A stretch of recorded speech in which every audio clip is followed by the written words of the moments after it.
How do you improve the psychological safety of your lean team?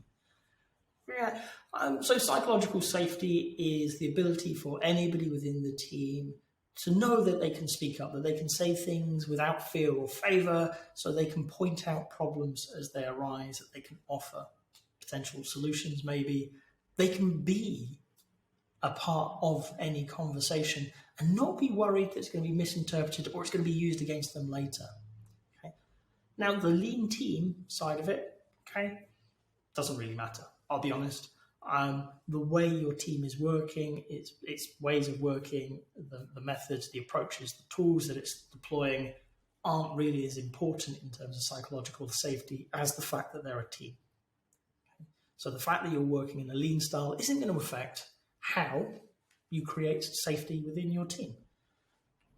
And what you really want to do is get the people within the team to understand that it is possible, that they can say these things, and they can do so without any comeback, or with limited comeback that they can deal with in some circumstances. Okay.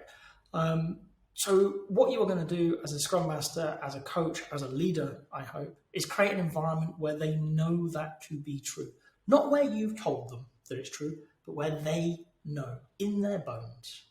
Okay? It's going to change their behavior because they are going to respond as though it's safe because they know it's safe. Two key things that I do to start really creating this space. Number one, role modeling. Okay? Show people that nothing bad happens. When you think about it, and I do ask this question in training a lot and at conferences, what's the worst thing that's happened to you at work? Okay. For some, it might be quite bad. For most, you got shouted at, and that's about it. Okay.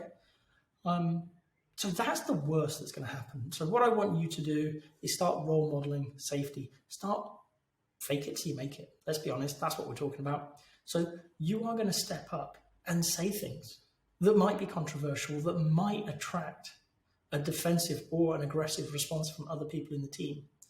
And you're going to show them that you got shouted at, but that's okay, because the team is better because they've heard that opinion, they've heard that point of contention, and they've dealt with it.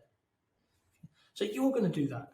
What that's going to do is show other people that if I say something that people don't like, it's not like they chop my head off. I get shouted at a bit, but actually it's the right thing to do for the team.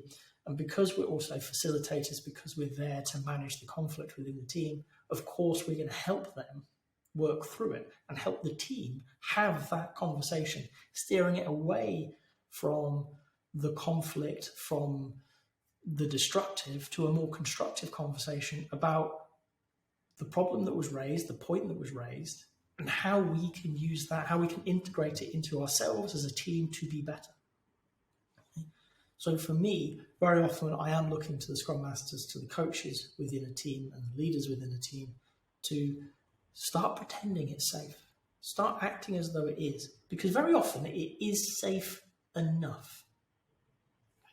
And what that's going to do is going to show the other people in the team that it is safe, that things can be said, that can be done. And a part of that, the second point, I do keep it separate, though it really does roll in with the first one as well. Share stories. Okay? Be vulnerable. Show people that you can get stuff wrong.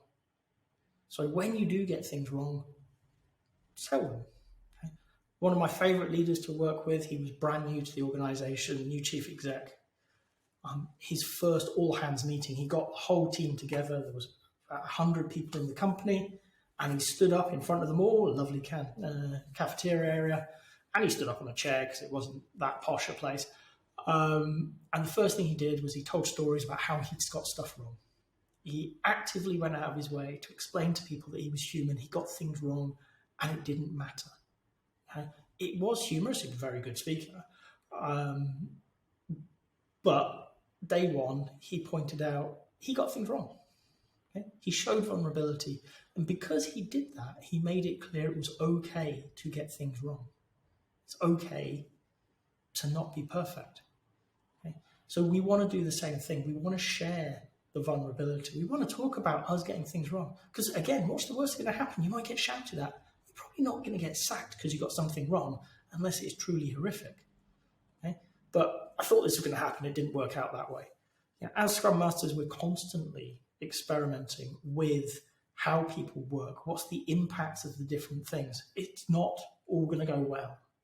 So we're in a brilliant position to build our stories about times things go wrong, right? And share them with the team, right? Because you're going to get them. You're going to get them probably week after week. Oh, that's not working as well as I thought it would. Okay, well, never mind. Let's go back. Let's reset. Let's try again. We had a hypothesis. It's not proving out. Okay, we got it wrong. And off we go again.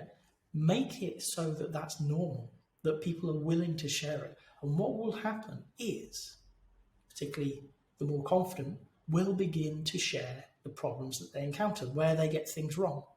Not because they want to brag about it, but because they recognize that collectively you've got a better chance of solving it. And that's why we do it.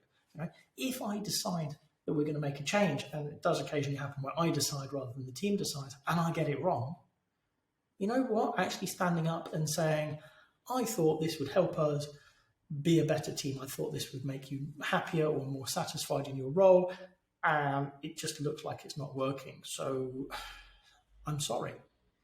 How can we be better? I can do that. I can do that quite comfortably because I know I make mistakes. Okay?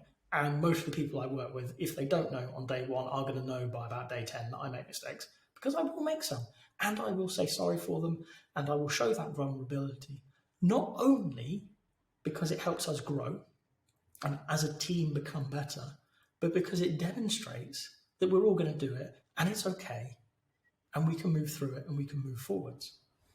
So for me, if you want to work on psychological safety, it doesn't matter how you're working, if you're agile, if you're lean, if you're Kanban, if you're Scrum, if you're XP, if you grow your own. Okay.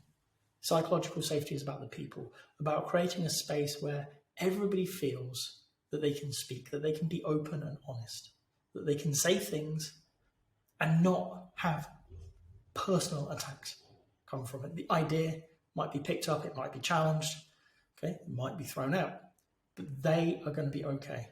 And the best ways I found are, first of all, to pretend that it already is. Take it on the chin, okay? Accept that it's going to be uncomfortable, and also share examples of where you get stuff wrong. Really give them the opportunity to see that it's not the end, that there are ways forward, that we can move together as a team to be better. Psychological safety is a huge underpinning for our teams for success in the 21st century, this knowledge working world in which we inhabit. Okay? And I believe as Scrum Masters, we have a key role to play in that, in ensuring that our teams can have those open, honest, constructive conversations as and when they need to. If you've got to this point in the video, I hope you've enjoyed it. If so, a like would be appreciated. If you want to hear more from me, more answers to questions that maybe you've got in the Agile world, please subscribe to the channel. And if you've got a question that you really want answered, drop it in the comments. I promise we'll get around to it. Thank you.